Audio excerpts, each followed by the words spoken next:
गाड्या सुटल्या भव्य आणि दिव्य अशा श्रीनाथ केसरी निरेकरांच्या मैदानातील गाडी क्रमांक 37 सुटला आणि 37 मध्ये लढत चालू आहे। अटी आणि तडीची पर्याल दोघांच्या लढत पाहायला मिळते। शेवटच्या क्षणाला कोण बाजी मारणार आणि बाजी मारली हेल्मेट वाल्या ड्रायव्हरनं। फायर आणि देवा तास सांगव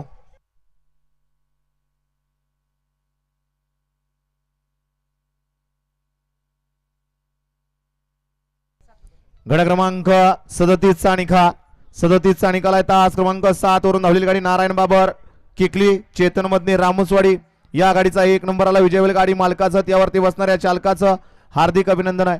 ओ देवा होता नाव सुंदर अशी गाडी तपाली स्वातीताई सचिन शेठ जगताप।